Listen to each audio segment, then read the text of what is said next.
Hello, everyone.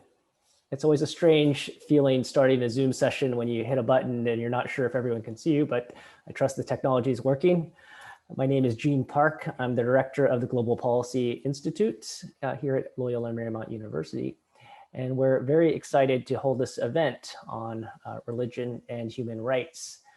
As you read the news, you obviously probably see a lot of stories related to this topic. If you think about the Uyghurs in China, or the Rohingya in Burma. So obviously this is a very important topic that we'll be addressing. So without further ado, I'd like to get started by introducing our keynote speaker, who you probably are familiar with by reading the bio on the website. But just to recap, we are very fortunate to have Dr. Thomas Farr. He is the president and director of the International Religious Freedom Policy Action Team at the Religious Freedom Institute. And he has a very interesting background and a lot of experiences to share with us on the topic of religious freedom. He served for 28 years working in the US Army and also the US Foreign Service. And in 1999, he became the first director of the State Department's Office of International Religious Freedom. Then he moved on to direct the Witherspoon Institute for International Religious Freedom Task Force. He's also been a member of the Chicago World Affairs Council and has also authored a very fascinating book that came out by Oxford University Press in 2008 entitled World of Faith and Freedom: Why International Religious Liberty is Vital to American National Security. So without further ado, I'd like to welcome Dr. Farr and turn it over to him. Very good. Thank you, Gene. I'm grateful to be with you, and especially to have the opportunity to engage with students. You didn't mention that I taught at Georgetown for a dozen years, and I've taught elsewhere too, and I enjoy this very much. So I spent the last 2 decades defending religious freedom for everyone, everywhere. It's been a terrific career, my fourth as it happened, and I'm grateful to God for this opportunity. Those years and a long life have convinced me that religious freedom is a right that belongs to every human being and is necessary for the flourishing of every human person and the flourishing of every society. That same conviction has led America to be a champion of religious freedom, both at home and abroad. For years, Americans thought of this as our first freedom, not just for Americans, but for everyone. Unfortunately, today, religious freedom is in serious trouble around the world, but also in America. The right of free exercise of religion for everyone is guaranteed in our First Amendment. So let's call it free exercise equality today, because it belongs to all of us. Until very recently, free exercise equality was understood as the core of all unalienable human rights. The founders used that word unalienable to mean that some rights are so important they can't be alienated or taken away by anyone. You've probably heard it as inalienable, but it means the same thing. No one can take away unalienable rights, especially the state with its extraordinary powers. Unalienable rights belong to each of us simply because we're human, not because they're given to us by the state or the government. If they were, the government could take them away. And of course, that's why authoritarian, non-democratic states all over the world reject the idea of unalienable rights, especially religious freedom. Take the Chinese Communist government, for example. It couldn't survive if it acknowledged the unalienable rights of all of its citizens to freedom of speech or to demand redress of grievances. It certainly couldn't survive if it accepted its citizens' unalienable right to worship someone greater than the communist state, or to create public religious institutions like Christian schools that communicate their religious views to Chinese society, such as the view that God creates everyone equal. The Chinese government denies these rights to stay in power. Its forceful denial of religious freedom has resulted in terrible human suffering, including concentration camps for Uyghur Muslims, assaults on Tibetan Buddhists, and the ruthless suppression of Chinese Christians. The American founders understood the meaning and value of unalienable rights and considered them necessary to democracy, to pluralism, and to limited government.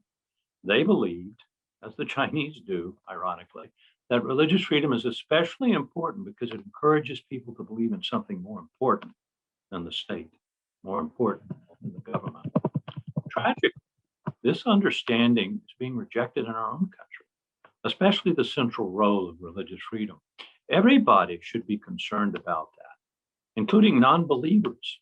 The unalienable right of religious freedom includes the right not to believe. It also includes the right to criticize religion, your own, somebody else's, or religion in general. That's part of religious freedom. So long as you do it in a pluralist and democratic way, which is to say, with respect. But the right to reject religion and criticize it doesn't include the right to eliminate the unalienable rights of others or believers that you don't agree with. And it certainly doesn't include the right to employ the state to ban their teachings from public life. To do that would harm our country and each of us. But unfortunately, that's what's happening in America today. Let me tell you a story that will frame this argument. Several years ago, I was teaching and directing a religious freedom project. As I mentioned, I was teaching at Georgetown University. I believe we're going to have Father Drew on here from Georgetown later. I'd served in the State Department before, so I was invited to be part of a panel on international religious freedom in U.S. foreign policy. Both the panel and the audience had people typical of America with different views about religion and politics. But happily, most of us agreed that U.S. advocacy for religious freedom outside our borders was a good thing for America and for those countries we were working in. All of us at the conference were aware that serious religious discrimination and persecution were increasing in many countries around the world. This was about 10 years ago, this conference. And there were countries like China, Russia, India, Nigeria, Iran, Iraq, and so forth, just like they are today. Those things haven't really changed. As the event was ending, however, the moderator surprised the panelists with an unexpected question. In your view, she said, what's the greatest threat to religious freedom in the United States? Well, when it got down the panel to me, having thought about this a minute, I said, in my opinion, the greatest threat to religious freedom in America is the prospect of a Supreme Court decision finding in the Constitution a right to same-sex marriage. Such a decision, I said, would harm religious freedom by tarring Orthodox religious believers as bigots. It would lead to state coercion against them and their houses of worship, their religious schools and colleges, their hospitals, their charitable institutions, and the contributions of all of these to the common good. And I added, it would harm America's credibility in arguing for religious freedom outside our borders too. Well, when I finished with that, a hush fell over the audience. I worried that I had thrown the equivalent of a stink bomb at the picnic. But afterwards, a number of people quietly thanked me for expressing a fear that they shared, but hesitated to say publicly. I remember in particular a Muslim woman wearing a hijab who thanked me with tears in her eyes. But the reaction I remember most was the alarm expressed by a gay friend in the audience, a friend of mine. He was horrified by my suggestion that his right, as he saw it, to marry another man could lead to government coercion against those who disagreed.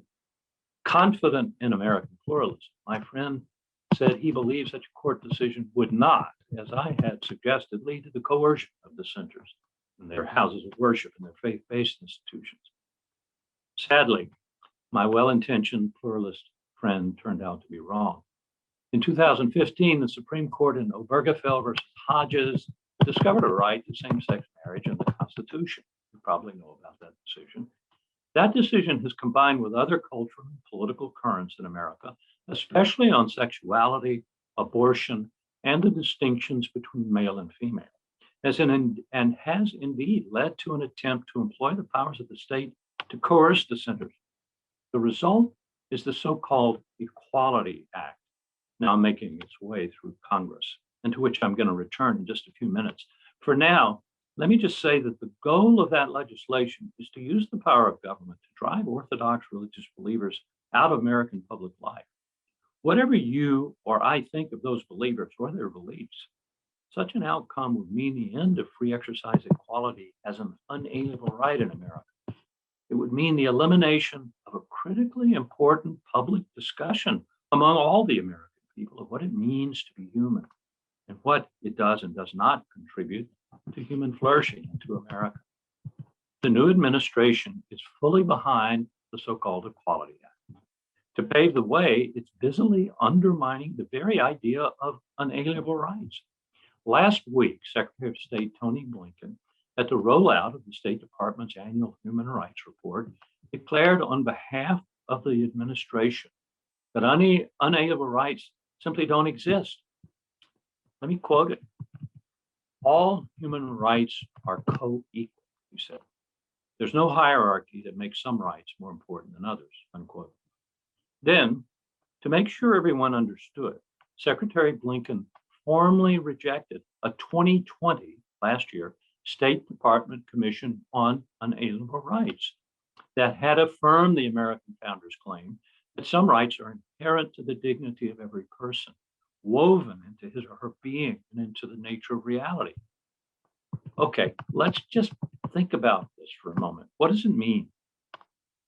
American democracy was grounded in the conviction that unalienable rights are given by God and represent objective truths about human nature that are also knowable through reason.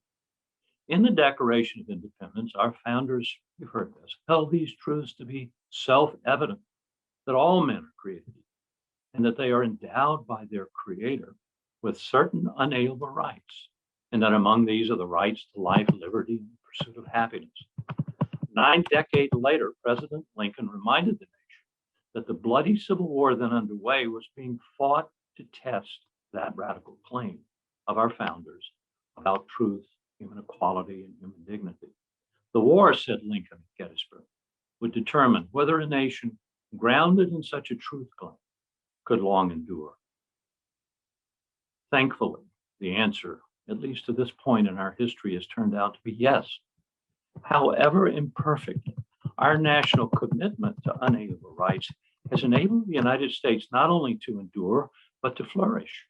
And the unalienable right of religious free exercise equality, while never perfectly defended, has played a critically important role.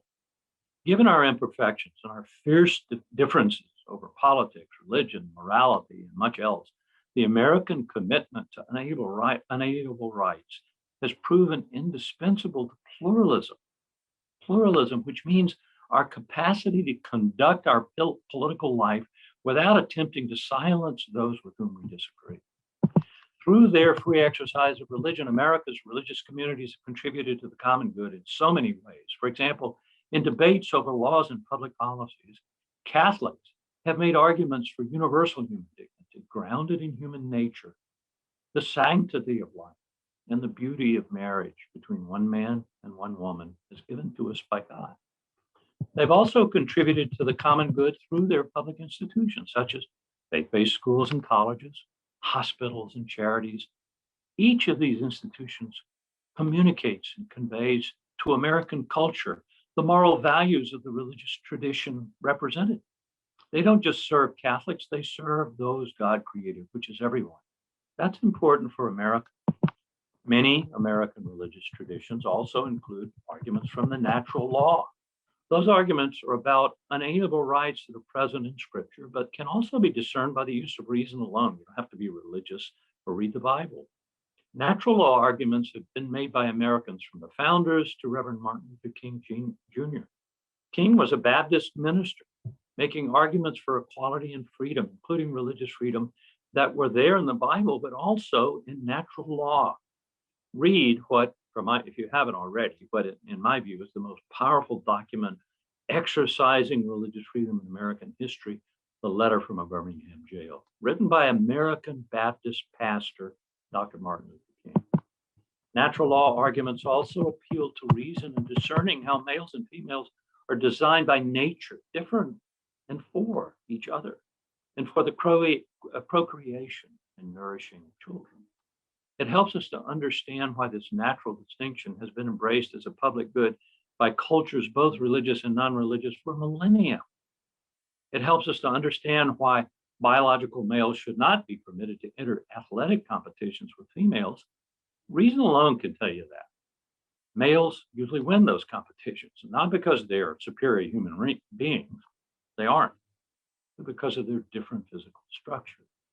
The point is that America's free exercise equality draws on all our religious and natural law traditions and their truth claims about justice, freedom, equality, and goodness.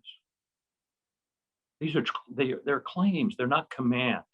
No one is forced by the state, or should be, or anyone else in America to believe them. But before anyone decides to abandon these arguments and condemn those who believe them, they should recognize that America's free exercise equality has produced a great deal for this country. It's produced, for example, the most dynamic and productive civil society in history, anchored by faith-based institutions, Muslims, Jews, Christians, Buddhists, many others. Together, they contribute massively to the common good. And by the way, massively to the American economy. And it's worth repeating, free exercise equality limits the power of government by encouraging among its citizens fidelity to an authority greater than the state. This is why the totalitarians of the 20th century, from Stalin, Hitler to Mao, sought to destroy religion's public witness. It's why the Chinese Communist government is doing so today. So this unalienable right of free exercise has served America well. We should revere it and protect it. But as Secretary Blinken's rejection of unalienable rights suggests, our government is moving in a different direction. That direction is typified by the so-called Equality Act, to which I want to return now. Let me tell you how it endangers free exercise equality and unalienable rights in America, why it should matter to you, whatever your views are on marriage, abortion, transgender rights.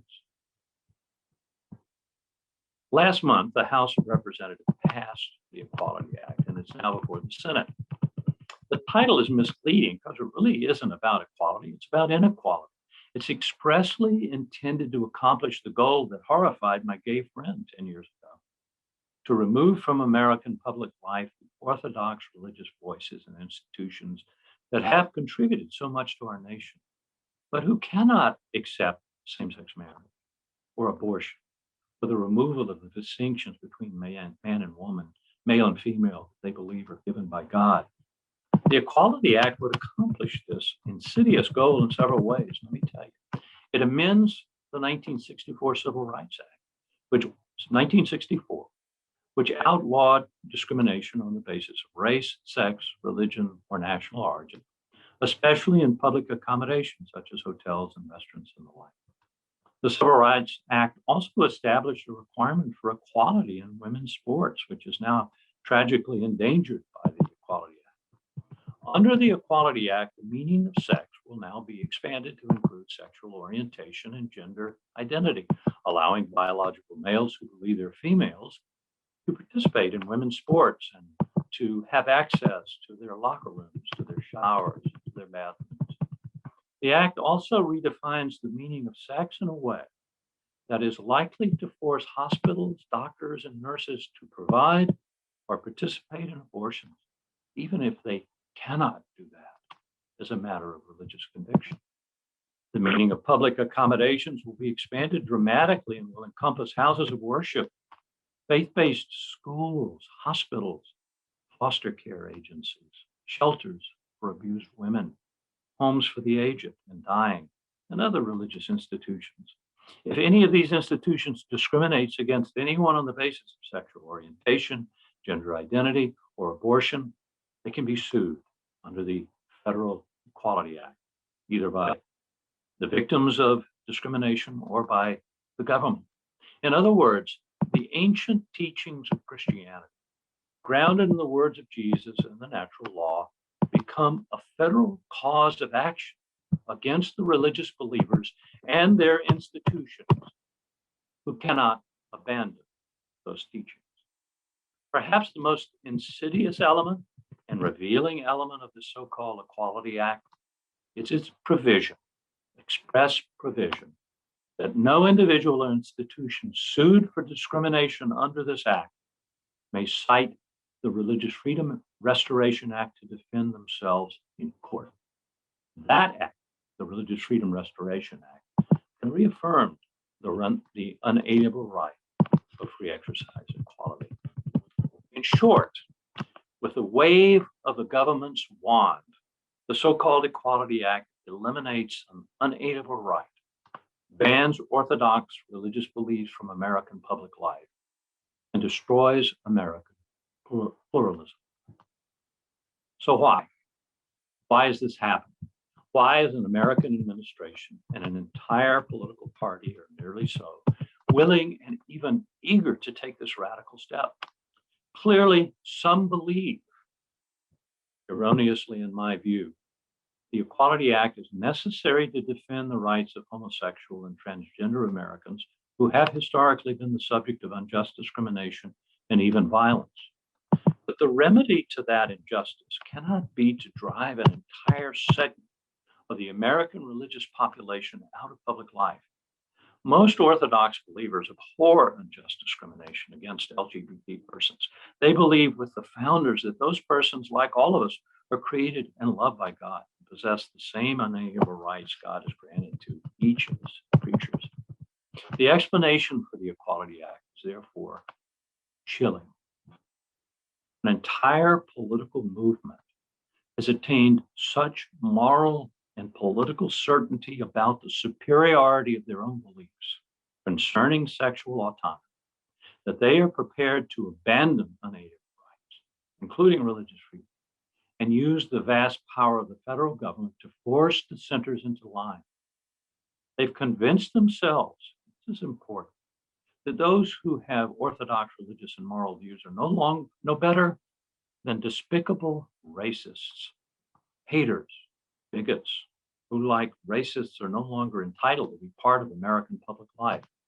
As one major leader and backer of this movement put it, those who reject same-sex marriage and transgender rights are wicked people who deserve to be punished.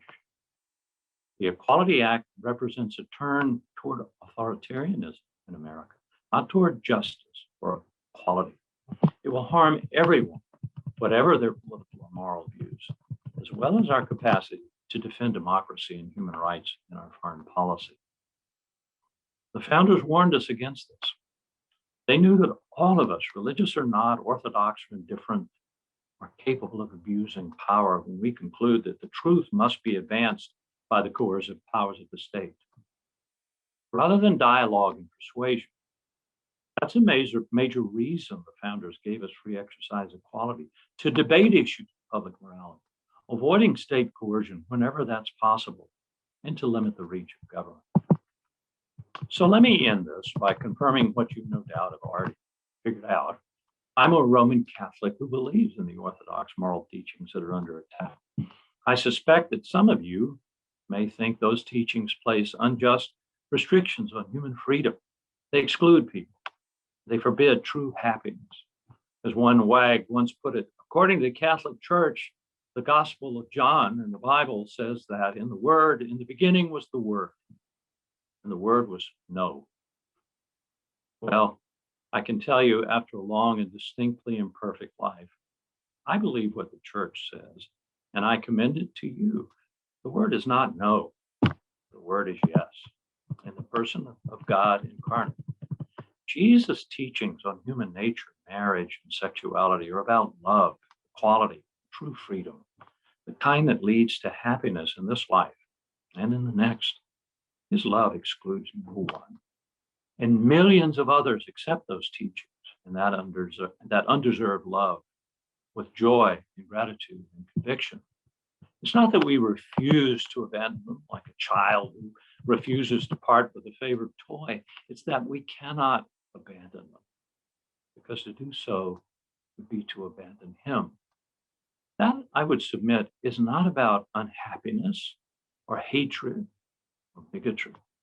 It's about the greatest love and the greatest happiness known to mankind. But in America, as I said at the outset of this talk, religious freedom means that you can accept or reject those religious views or any others. You can affirm them, criticize them, even ridicule them. What you must not do, what you must never do, even if you have the power to do it, is attempt to silence those who believe differently than you do. To do that would mean the end of pluralism and democracy in America. It would mean the end of public dialogue among all the American people about what it means to be human and how we all can contribute to human flourishing. So I will end with the hope expressed by my gay friend many years ago. Surely America is better than that. Thank you, and I'm happy to take your questions.